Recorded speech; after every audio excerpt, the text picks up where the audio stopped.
नमस्कार बच्चों। आज मैं आपके सामने आरोह पाठ्य पुस्तक के काव्य खंड से रुबाइयाँ गज़ल नामक पाठ की व्याख्या प्रस्तुत कर रही हूँ, जो कि फिराक गोरखपुरी जी द्वारा लिखा गया है। सबसे पहले मैं कवि परिचय देना चाहूँगी।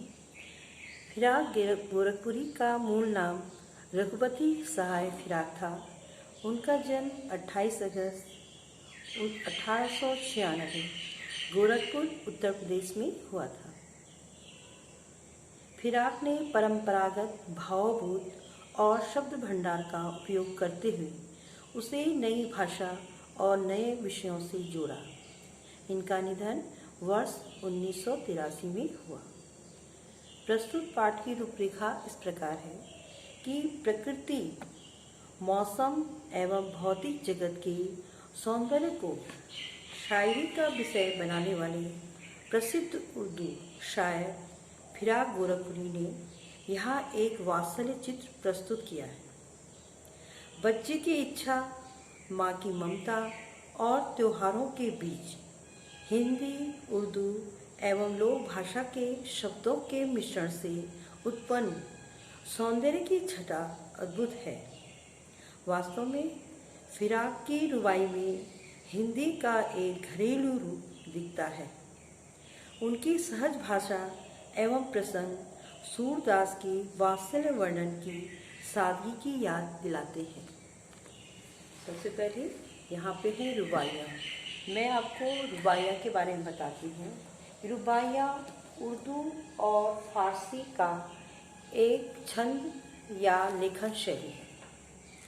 रुबाइयाँ क्या है? उर्दू और फारसी का एक छंद या लेखन शैली है जिसमें 4 पंक्तियाँ होती हैं। इसकी पहली, दूसरी और चौथी पंक्ति में तुक मिलाया जाता है तथा तीसरी पंक्ति स्वच्छंद होती है। काव्यांश नंबर 1 है रुबाइयाँ का। आंगन में लिए चांद के टुकड़े को खड़ी, हाथों पे झुलाती है उसे गोद भरी, रह रह के हवा में जो लोका देती है, गूंज उठती है खिलखिलाते बच्चे की हंसी। संदर्भ इसमें हम लिखेंगे कि पाठ्य पुस्तक आरोह भाग 2 के संकलित प्रसिद्ध जो शायर फिराक गोरखपुरी द्वारा रचित रुबाइयाँ शीर्षक कविता से ली गई। प्रसंग होगा कि प्रसिद्ध शायर जो फिराक गोरखपुरी हैं, इस रुबाई में एक छोटे बच्चे एवं उसकी माँ के वात्सल्य का उन्होंने सुंदर चित्रण किया है।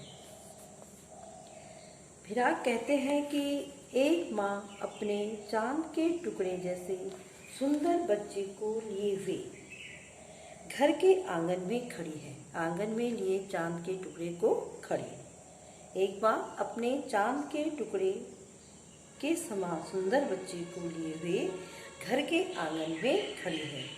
वह कभी बच्चे को अपने हाथों में झुलाती है और कभी हवा में उछालकर हाथों में पुनः थाम लेती है। रह रह के हवा में जो लोका देती है, गूंज उठती है खिलखिलाते बच्चे की हंसी। और जब माँ बच्चे को हवा में उछालकर हाथों में पुनः थामती है तो बच्चे की जो खिलखिलाहट है वह सुनाई पड़ती है। शायर कहता है कि यह जो खिलखिलाहट है, बच्चे की जो खिलखिलाहट है, वह पूरे वातावरण में गूंज जाती है। वास्तव में इन पंक्तियों में एक माँ के वात्सल्य भाव और उसकी ममता से पुलकित शिशु के माध्यम से फिराक ने सहज स्नेह से उत्पन्न नैसर्गिक सौंदर्य का चित्रण किया है। माँ द्वारा बच्चे को चांद का टुकड़ा और खिलखिलाते हुए चित्रित करने में माँ के रूप में जीवन की पूर्णता प्राप्त करते स्त्री जीवन और हंसी में निहित सहज जो बाल्यकालिक जो शिशु सौंदर्य होता है उसको दिखाना ही शायर का एकमात्र उद्देश्य है। अतः यहाँ पर वात्सल्य रस की सहज अभिव्यक्ति हुई है। इस रुबाई में माँ के वात्सल्य एवं उसके बच्चे के प्रति सहज स्नेह का स्वाभाविक चित्रण हुआ है। लोक भाषा एवं उर्दू के मिश्रण से बनी भाषा एक नवीन भावबोध को प्रस्तावित करती है। लुका देना एक सशक्त प्रयोग है। लुका देना, उछालना, हवा में जैसे माँ उछालती है बच्चे को, तो यह एक सशक्त प्रयोग है। काव्यांश का छंद उर्दू का प्रसिद्ध छंद रुबाई है। वर्णन बिंब प्रधान है। बच्चे को चांद का टुकड़ा, माँ को गोद भरे कहना, हाथ पे झुलाती आदि दृश्य बिंब है जो हमारे सामने साक्षात दृश्य उपस्थित करते हैं। वासरस की प्रधानता है। आगे काव्य नंबर 2 है। नहला के छलके निर्मल जल से उलझे हुए गेसों में कंघी करके किस प्यार से देखता है बच्चा मुझको, जब घुटनों में लेके है पिन्हाती कपड़े। संदर्भ इसका वही होगा। और प्रसंग, माँ द्वारा बच्चे को नहलाने, उसके बालों में कंघी करने और उसे गोद में लेकर कपड़े पहनाने की जो स्वाभाविक क्रिया है, उसके बीच माँ और बच्चे का जो स्नेह है, उसी का यह वर्णन किया गया है। शायर क्या कहते हैं कि माँ अपने बच्चे के शरीर पर स्वच्छ छलकते जल को डालकर नहला के छलके निर्मल जल से, जल कैसा है? निर्मल, एकदम स्वच्छ है। और नहलाने के बाद उलझे हुए गेसों में कंघी करके, और नहलाने के बाद उसके भीगे उलझे बालों को कंघी से संवारती है। और जब वह अपने घुटनों में लेकर बच्चे को कपड़े पहनाती है, जब घुटनों में लेके है पहनाती कपड़े, जब वह अपने घुटनों में लेकर बच्चे को कपड़े पहनाती है, तो बच्चा अत्यंत आत्मीयता एवं स्नेह के भाव से माँ के मुंह की तरफ देखता है।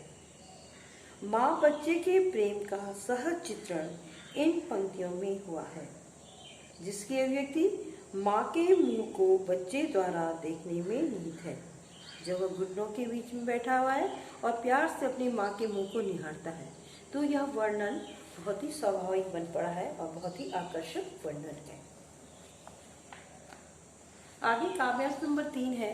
दिवाली की शाम घर पुते और सजे, चीनी के खिलौने जगमगाते लावे, वो रूपवती मुखड़े पे एक नर्म दमक, बच्चे के घरौंदों में जलाती है दिए। संदर्भ वही होगा आरोह पाठ्य पुस्तक की फिराक गुरुपुरी द्वारा लिखित रुबाइयों से लिए गई हैं। और प्रसंग है कि फिराक ने जो इस समय वर्णन किया है वह दिवाली के त्योहार का वर्णन है कि दिवाली के प्रकाश पर्व के दिन माँ द्वारा बच्चे के खिलौने घरौंदे में दिए जलाकर तथा बच्चे के लिए चीनी मिट्टी के खिलौने लाकर मनाते हुए दिखाया गया है। फिराक कहते हैं कि यह दिवाली की शाम है, जब सभी घर साफ चुने सिपुते और सजे हुए दिखाई दे रहे हैं। माँ अपने बच्चे को जगमगाते चमकते हुए चीनी मिट्टी के खिलौने देती है। वह माँ कैसी है? वह रूपवती माँ है, जिसके मुख पर वात्सल्य और दुलार की एक कोमल सी आभा है। माँ के मुख का जो वात्सल्य है और जो प्यार है, वह उसके चेहरे पे कोमल सी आभा को लिए हुए है। अपने बच्चे के घरौंदे अर्थात घर में वह दिया जला रही है।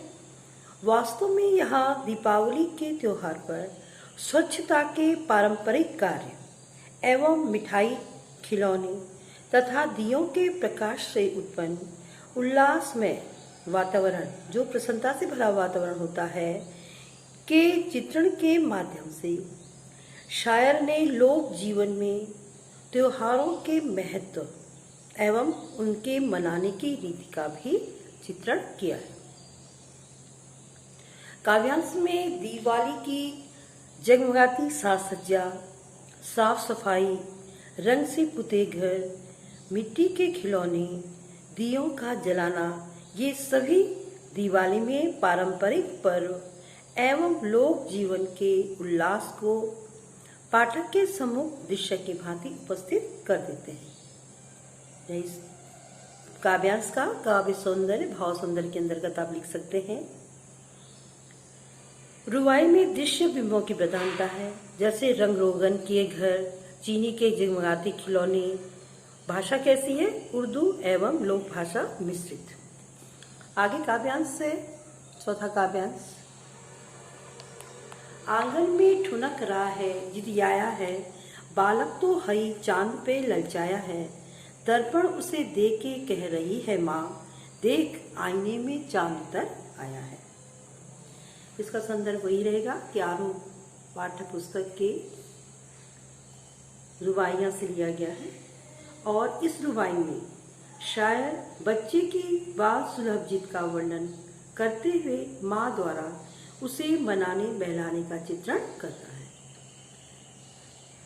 शायर कहता है कि बालक आंगन में पैर पटकते हुए इधर उधर चल रहा है और वह आसमान में चांद को देखकर उससे आकर्षित होकर ललचा रहा है और माँ से चांद मांगने की जिद कर रहा है। बच्चे की जिद पर माँ क्या करती है?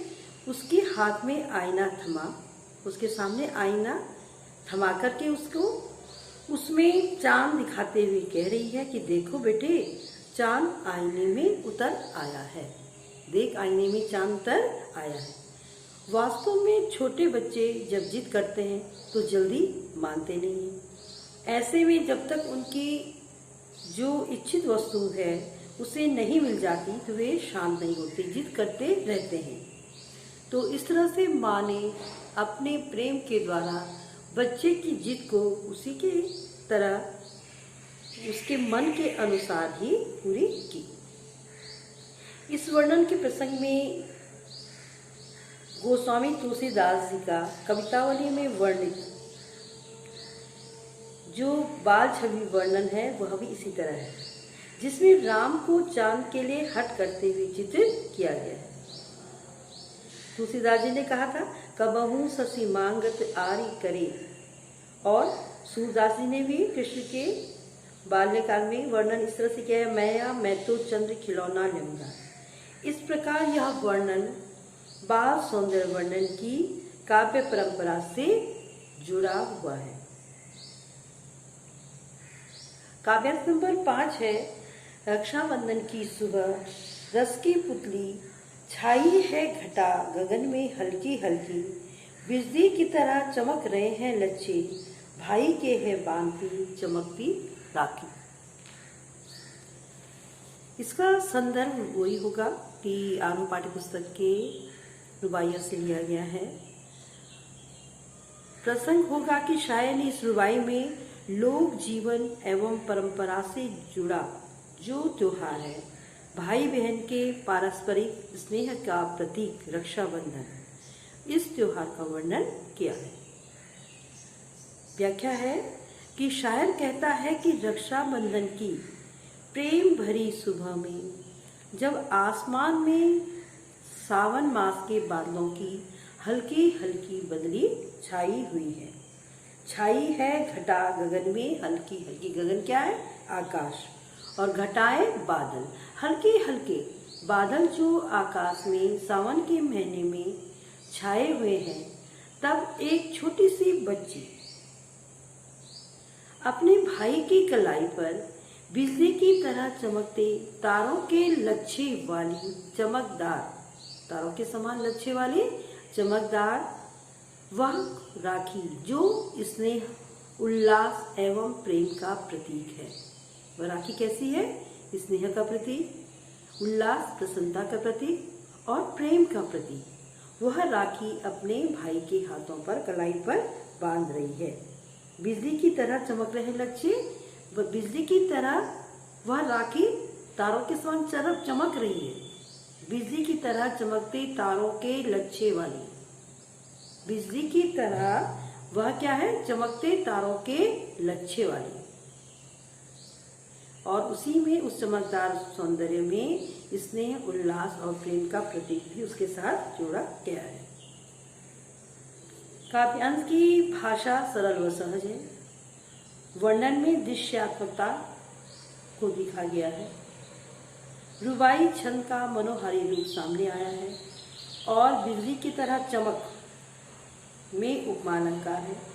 हल्की हल्की में पुनरुक्ति प्रकाश अलंकार की छटा है। बच्चों, इस तरह से आपने देखा कि शायर फिराक गोरखपुरी ने अपनी रुबाइयों में किस तरह से तरह तरह के दृश्यात्मक बिंब उपस्थित करके वर्णन किया है और वासरस की प्राधान्यता है, पारंपरिक पर्वों का भी चित्रण किया है। अब मैं आज यहाँ पे अपना पाठ समाप्त कर रही हूँ। आगे के काव्यांश में अपने अगले वीडियो में बताऊँगी। धन्यवाद।